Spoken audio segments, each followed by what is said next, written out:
নতুন রেসিপিতে আপনাদের স্বাগত। আজকে আমি আবার একটা অন্যরকম রেসিপি নিয়ে এসেছি। এই পাকা আম থাকতে থাকতে বিভিন্ন রকমের রেসিপি আমি অনেক দেখিয়েছি। আজকে একটা পাকা আমেরই রেসিপি দেখাবো। আজকে আমি করে দেখাবো পাকা আমের হালুয়া।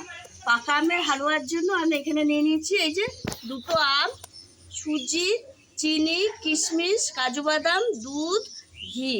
আর কিছু লাগবে না। এত মাছি হয়ে গেছে না। প্রথমে আমি পাকা আমটা কেটে নেব। এই দেখুন, এগুলো আমার গাছের আম। আমি প্রথমে আমটা কেটে নেব।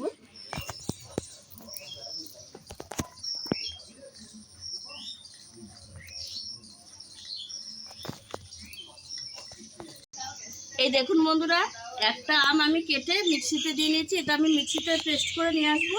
আর একটা আম পরে আমি কাটবো, পরে এই হালুয়াতে দেওয়ার জন্য কেটে নেব। এখন আমি মিক্সিতে দিয়ে আনবো ওটা। এই দেখুন বন্ধুরা, আমটা আমি পেস্ট করে নিয়ে এসেছি।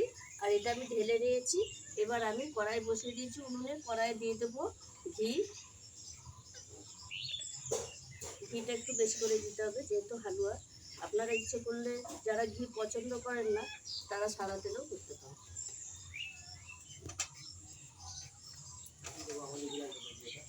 এবার আমি দিয়ে দেবো কাজু বাদাম, কিশমিশ দিয়ে হালকা করে একটু ভেজে নেব। এবার হালকা ভাজা হয়ে গেছে কাজু কিশমিশ। এবার আমি দিয়ে দেবো সুজিটা। এই যে হাফ বাটি সুজি নিয়েছি, সুজিটা মাপ করে দিয়ে সেই পরিমাণে দুধটা দিতে হবে। হাফ বাটি সুজি নিয়েছি, তার থেকে হাফ আমি দুধটা দেবো। সুজিটা একটু ভালো করে ভেজে নেব। এই দেখুন বন্ধুরা, সুজিটা ভাজা হয়ে গেছে। আর খুব লাল করে ভাজা যাবে না, খুব লাল করে ভাজলে ভালো লাগবে না।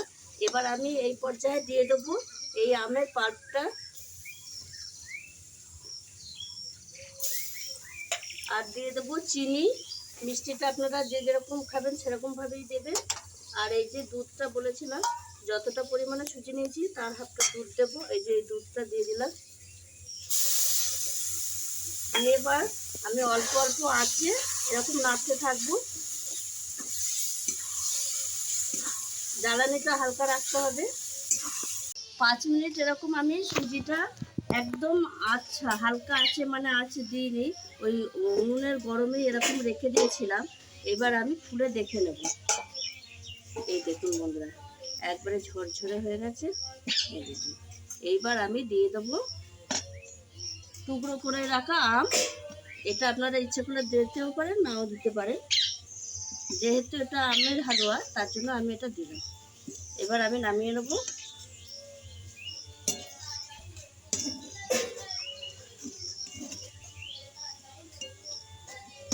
এবার আমি নামিয়ে নেব।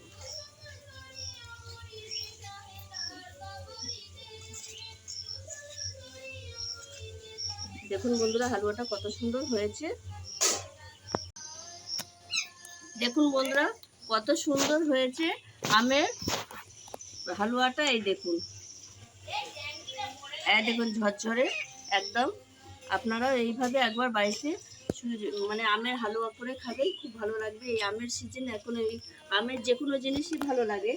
আর আমার এই ভিডিওটা যদি আপনাদের ভালো লেগে থাকে তাহলে লাইক করবেন, শেয়ার করবেন, সাবস্ক্রাইব করবেন।